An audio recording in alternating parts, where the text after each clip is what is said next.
I never told my nephew about the hunting lodge in Algonquin Park, the gun safe in the basement, the collection my brother spent 40 years building before the cancer took him. My name is Thomas Brennan. I'm 67 now, retired from the Ontario Provincial Police after 33 years on the force. My brother Patrick died 6 years ago, left behind his only son, Connor, who was 24 at the time. Good kid, smart, worked as a paramedic in Ottawa. Patrick made me promise 2 things before he died. Take care of the lodge, and make sure Connor got it when he was ready. Not when he turned 25. Not when he got married. When he was ready. I knew what Patrick meant. He'd seen too many young men inherit too much too soon, watched them squander what took generations to build. The lodge itself wasn't much to look at from the outside, just a modest 2-bedroom cabin on 4 acres of Crown land lease near Huntsville. But what Patrick had built there over 4 decades of hunting, collecting, and careful investing, that was something else entirely. The firearms collection alone was worth close to $400,000. Vintage Winchester rifles, a pair of Holland & Holland shotguns from 1923, pre-war Brownings, every piece legal, every piece documented, every serial number registered with the RCMP. Patrick had been meticulous about that. Obsessive, even. He'd been a conservation officer, understood the laws better than anyone. But the guns were just part of it. The land lease came with mineral rights from an old agreement Patrick's grandfather had negotiated in 1947. Nothing had ever come of it until 3 years ago, when a nickel deposit was confirmed 2 kilometers from the lodge. The mining company started paying royalties. $18,000 a year, deposited directly into a trust I managed for Connor. Then there were the property investments. Patrick had bought 2 small apartment buildings in Peterborough back in the 80s, when you could still get a 6-unit building for under $100,000. Paid them off over 20 years. Rent covered property taxes, maintenance, everything. The equity alone was worth nearly $900,000 now. I'd been managing all of it since Patrick died. Connor knew about the lodge, knew his dad had left it to him, but he thought it was just the cabin, a sentimental family place where we'd go fishing, drink beer on the dock, tell stories about his father. He had no idea about the basement safe, no idea about the apartment buildings or the mining royalties, no idea that on paper he was worth over $1.3 million. I was waiting for the right time to tell him, waiting to see what kind of man he'd become without the weight of that inheritance shaping his choices. Then he met Brittany Powell. I should have seen it coming at the engagement party. Connor had been dating her for 8 months, brought her around for Sunday dinners a few times.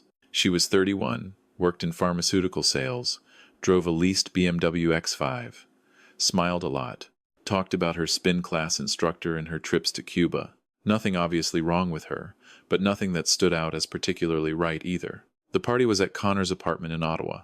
Nothing fancy. Pizza, beer, about 20 people. I was standing near the kitchen when I overheard Brittany talking to her friend near the bathroom. 8 months, and he still lives in this shoebox, she was saying. Her voice had an edge to it I hadn't heard before. I mean, I know paramedics don't make 6 figures, but come on. He's got to have family money somewhere. His uncle's ex-OPP. His dad owned property. There's got to be something. Her friend laughed. Maybe Thomas is one of those cheap old guys sitting on a fortune. You know the type. Drives a 20-year-old truck, but has $500,000 in the bank. That's what I'm thinking, Brittany said. Connor won't ask him about it, though. Too proud. Says his dad taught him to make his own way. It's sweet but kind of stupid, you know? Why struggle when you don't have to? I didn't say anything. Didn't let on that I'd heard. Just filed it away and watched. The wedding was 4 months later. Small ceremony at a vineyard in Niagara-on-the-Lake. Brittany's parents paid for most of it. Her father owned a chain of dental clinics. Seemed like decent people. I stood up as Connor's best man, gave a speech about Patrick, about how proud he'd be to see his son start a family. Meant every word of it. But I also noticed things. The way Brittany's smile tightened when people asked where they'd be living. The way she steered conversations toward real estate prices, investment properties, inheritance planning. She was fishing, and not very subtly. 2 weeks after the wedding, Connor called me. Uncle Thomas, we need to talk about something. I was at the lodge, doing some maintenance work on the dock. Sure, what's up? Brittany and I were thinking, the apartment's too small now that we're married. We want to start looking for a house. Maybe something in Canada or Barhaven. The market's crazy right now, though. I was wondering if you might be able to help us out with a down payment. Just a loan, obviously. We'd pay you back. I took a breath. How much are you thinking? Maybe 80,000? That would get us into something decent. I know it's a lot, but with your pension and everything, I figured you might have it sitting in savings or... Connor, I don't have $80,000 lying around. My pension covers my bills. That's about it. There was a pause. Oh, okay. I just thought, with Dad's estate and everything, your dad's estate went to you. The lodge.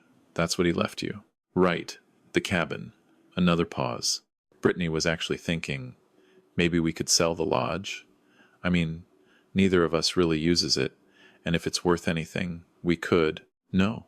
I said it harder than I meant to. That lodge was your father's life, Connor. He wanted you to have it, to keep it in the family. You sell it over my dead body. Uncle Thomas, I'm not trying to disrespect Dad's memory, but we need to be practical. We're starting a life together. We need a home, a real home, not some hunting cabin 3 hours away that we visit twice a year. Then save up for a house like everyone else. Your father didn't hand you anything you didn't earn. Neither will I. I heard Brittany's voice in the background, sharp and insistent. Connor's voice got quieter, more strained. Look, I'll talk to you later, okay? He hung up. I sat on the dock for a long time after that, watching the sun drop behind the tree line, wondering if I'd just made a terrible mistake. 3 days later, Connor called again. This time Brittany was on the line too, speakerphone. Thomas, hi, it's Brittany. Connor told me about your conversation the other day. I think maybe there was a miscommunication. We're not trying to sell the lodge. We just want to understand what Connor actually inherited from Patrick. For planning purposes. He inherited the lodge, I said. That's it. But there must be documentation, right? A will? Estate papers? We'd just like to see them. Make sure everything's in order. Connor's dad passed 6 years ago, and we've never actually seen any formal paperwork about the estate transfer. It seems, I don't know, a little irregular? Now she was questioning my integrity. I felt my jaw tighten. Everything's in order. Patrick's will was probated properly. The lodge is in Connor's name. If you want to see the deed, I can send you a copy. What about other assets? Her voice stayed pleasant, but there was steel underneath it. Did Patrick have any investment accounts? RRSPs? Life insurance? That's between me and Connor. I'm his wife, Thomas. We don't keep financial secrets from each other. If there's something Connor should know about his inheritance, he has a right to know. We both do. Connor's voice cut in, uncertain. Uncle Thomas, she's right. If Dad left me anything else, I should probably know about it. For tax purposes, if nothing else. I wanted to tell him right then. Wanted to say, your father left you over $1 million, but I'm holding on to it because I don't trust the woman you married. But I couldn't. Not yet. Because if I told him now, with Brittany whispering in his ear, pushing him to demand, to take, to cash out everything his father built, he'd do exactly that. He'd sell the buildings, pull the money out of the trust, liquidate the collection, and blow it all on a house in the suburbs and a lifestyle he couldn't actually afford. There's nothing else, I said. The lodge is what Patrick left you. When you're ready to take care of it properly, we'll talk about transferring everything over. Until then, I'm managing it like he asked me to. When I'm ready, Connor's voice rose. I'm 30 years old. I'm married. I have a career. What exactly am I not ready for? You'll know when you're ready. Brittany's voice got sharp. This is ridiculous. You're playing games with my husband's inheritance. Patrick's been dead for 6 years. Whatever he left Connor, it belongs to Connor now, not you. You don't get to dangle it over his head like some kind of test. Brittany, you don't know what you're talking about. I know a controlling old man when I see one. I know someone who's using money to manipulate his nephew because he can't let go. Connor, we should talk to a lawyer. Find out what our options are. Our options? I couldn't help the bitter laugh. You've been married 3 weeks, and you're already planning how to spend money you don't even know exists. What's that supposed to mean? Connor said. I'd gone too far. Nothing. Forget it. I need to go. I hung up before they could respond. For 2 months, I didn't hear from Connor. No calls, no texts, no Sunday dinners. Radio silence. It killed me, but I'd made a promise to Patrick. Wait until he's ready. Don't let him waste what I built. Then one Saturday morning in October, my phone rang. Connor's number. Uncle Thomas. His voice was shaking. I need you to be honest with me. Does the hunting lodge have a basement? My blood went cold. Why are you asking? Just answer the question. Does it have a basement? Yes. A small one. Storage space mostly. Why? Brittany and I drove up there this morning. She wanted to see it, take some pictures, get it appraised for sale. I told her no, but she kept pushing. Said we should at least know what it's worth. So we drove up, walked around, and she noticed the basement window. I closed my eyes. Connor. She went inside. Found the door behind the furnace room. It was locked. Biometric lock. She tried to open it for 20 minutes. Then she called a locksmith in Huntsville. Offered him $500 cash to come out and drill it. Tell me she didn't. I stopped her. Told her to leave it alone. But she wouldn't. She said, if there's nothing in there, what's the harm in looking? If there is something, I have a right to know. She got the crowbar from my truck. Thomas. Started prying at the doorframe. Where are you now? In the truck. Outside the lodge. She's still inside. I told her I was calling you. Connor, listen to me very carefully. Do not let her open that door. What's in there, Uncle Thomas? What are you hiding? I took a breath. Your inheritance. Everything your father spent his life building. Everything he wanted you to have when you were ready to handle it responsibly. Silence. Then, how much are we talking about? The firearms collection is worth about $400,000. The apartment buildings in Peterborough are worth close to $900,000. Equity paid off, generating rental income. The mining royalties from the land lease bring in $18,000 a year. There's also about $60,000 in a trust fund I've been managing.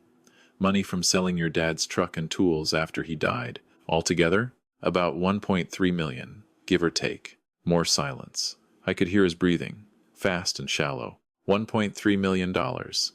And you didn't tell me. Your father made me promise not to tell you until you were ready. He'd seen too many young guys inherit money and destroy their lives with it. He wanted you to build something of your own first, prove you could handle it. I'm 30 years old. I've had a career for 8 years. When exactly was I going to be ready, Thomas? When I'm 50? When you're dead? When you stopped letting people like Brittany make your decisions for you? The line went quiet. Then I heard the crash, glass breaking. Brittany's voice, muffled but triumphant. Connor, the door's open. Oh my God, you have to see this. I have to go, Connor said. His voice was flat. Dead. Connor, wait. He hung up. I got in my truck and drove to Algonquin. Pushed 90 the whole way. Didn't care if the OPP pulled me over. Took me 2.5 hours. When I got there, Connor's truck was still in the driveway, but the lodge was locked. I used my key, went inside. The basement door was off its hinges, leaning against the wall. The safe was open, guns laid out on a tarp. Brittany was taking photos with her phone. Thomas! There you are. She looked up at me, all smiles. Can you believe this? Connor's dad had all this and never said a word. We've been doing some research. The Holland and Hollands alone are worth at least 100,000, maybe more. Connor was sitting on the stairs, head in his hands. Get out, I said to Brittany. Excuse me? Get out of this lodge, now. This is Connor's property. I'm his wife. You can't. This is my brother's memorial. You just broke into it like a thief. Get out before I call the police. She looked at Connor. Are you going to let him talk to me like that? Connor didn't move. Didn't look up. Connor. Her voice got shrill. Say something. Just go wait in the truck, he said quietly. Please. She stared at him for a long moment, then grabbed her purse and stomped up the stairs. The door slammed behind her. Connor and I sat there in the basement for a while, neither of us speaking. I started carefully putting the guns back in the safe. He watched me. Dad really left me all this, he finally said. Yes. And you were just going to sit on it forever? Never tell me? I was going to tell you when you were ready. And when was that going to be, exactly? What was the magic signal that I'd passed your test? I secured the last rifle in the rack, closed the safe. When you stopped measuring your worth by what you owned, when you stopped letting other people tell you what you needed to be happy, when you could look at this room and see your father's legacy instead of just dollar signs. That's not fair. No, it's not. But your father made me promise, and I kept that promise. even if it cost me my relationship with you." He stood up, climbed the stairs without a word. I heard the truck start, heard them drive away. I stayed at the lodge that night, fixed the door as best I could, reinstalled the lock, sat on the dock, and thought about Patrick, about the last conversation we'd had before he died. "Connor's a good kid," Patrick had said. "We were at the hospital, palliative care unit. He had maybe a week left. But he's young, impressionable. People are going to come into his life, try to influence him, try to get at what I'm leaving him. Promise me, you'll wait. Wait until he's strong enough to say no to them. Until he knows who he is without the money." I'd promised. And I'd kept that promise. But God, it hurt. 3 weeks went by. Then Connor showed up at my house in Barrie. Alone. "Can we talk?" he said. I made coffee. We sat at the kitchen table, the same table where Patrick and I used to play cards every Friday night. "Brittany moved out," Connor said. "Filed for separation. Her lawyer sent me papers last week. I didn't say anything. She's claiming common law entitlement to half of my assets. Says we were living together for 6 months before we got married, so she's entitled to a share of everything I inherited from Dad. Her lawyer valued it at $1.2 million. She wants $600,000. She won't get it. How do you know? Because I'm not an idiot. Your father set everything up in an irrevocable trust specifically to prevent this kind of thing. The lodge, the apartment buildings, the mineral rights, all of it is held in trust with you as the beneficiary. I'm the trustee. It's not marital property. It's not even technically your property until the trust conditions are met. What conditions? You have to be 35 years old.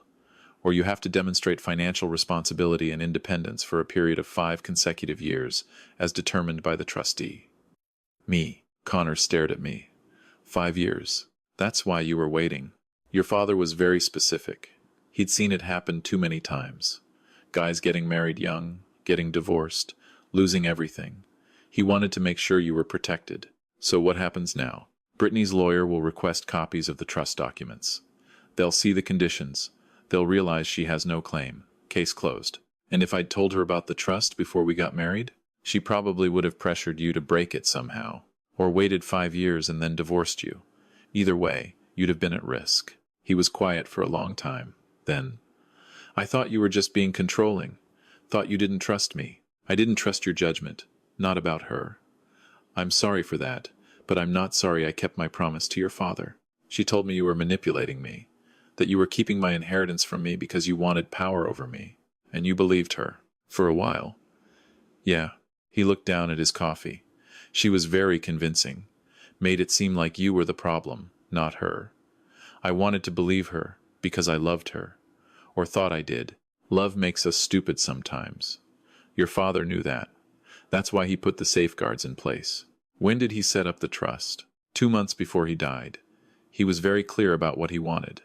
Made me swear I'd follow it to the letter, even if you hated me for it. Connor's eyes were wet. "I don't hate you, Uncle Thomas.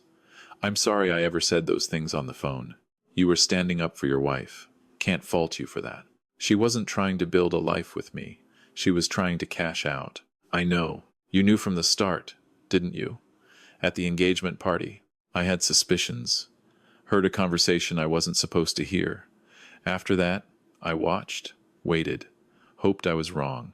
I wish you'd told me. Would you have listened?" He thought about that. Probably not. We sat there in silence, drinking coffee, the clock on the wall ticking away the seconds. Finally, Connor spoke again. "What happens now? With the trust, with everything, that's up to you. You're 30 now. 5 more years, and it all transfers automatically. Or you can demonstrate financial responsibility sooner. Get out of debt, build savings, show me you can manage money without blowing it. Your father left some discretion in my hands for that. I want to learn. I want to do it right. Then we'll work on it together. I'll show you how to manage the rental properties, how to handle the mining royalties, how the trust works. You'll take over eventually, but you'll take over knowing what you're doing, understanding the responsibility. What about the guns? The collection? That's yours, whenever you're ready. But not to sell. Your father spent 40 years building that collection. Every piece has a story, a history. He wanted you to understand that, to appreciate it. Maybe someday you'll pass it on to your own kids. If I ever have kids, you will, with the right person. Someone who loves you for who you are, not what you have. I don't even know who I am anymore. Then take some time to figure it out. You're 30. You've got time. The divorce took 8 months. Brittany's lawyer fought hard, trying to find any angle to get at the trust. They failed. In the end, Brittany got exactly nothing. Connor kept the apartment, his truck, his peace of mind. A year after the divorce was finalized, Connor met Sarah. She was a teacher at a high school in Nephew, taught biology and environmental science. They met at a hiking group, started dating slowly, carefully. Connor didn't tell her about the money for 6 months. When he finally did, she just shrugged. "That's nice," she said. "But it doesn't change anything between us. I fell for the guy who drives a beat-up Tacoma and spends his Saturdays hiking in the Gatineaus. The money's just money." They got married 2 years later. Small ceremony at the lodge.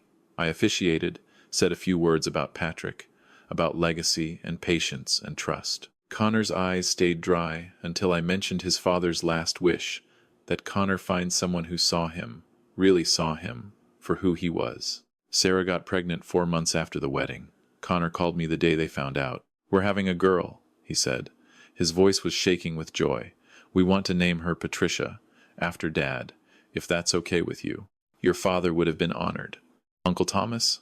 I've been thinking. "When I turn 35 next year, when the trust transfers, I want to do something with it. Not blow it, not waste it. Something Dad would be proud of." "Like what?" "A scholarship fund. For paramedic students, kids who want to help people but can't afford the training. We could use some of the mining royalties, keep the fund going indefinitely. Call it the Patrick Brennan Memorial Scholarship." I had to put the phone down for a second, collect myself. When I picked it back up, my voice was rough. "Your father would have loved that. I want to keep the lodge too. Fix it up, make it nice for Patricia. Teach her to fish, to hunt, to respect the land the way Grandpa Patrick did. Pass it on to her someday, the right way. The way your father wanted, the way you taught me." Connor turned 35 last month. We signed the transfer papers, moved everything into his name. The apartment buildings, the mining royalties, the firearms collection, all of it. He's managing it well, better than I expected.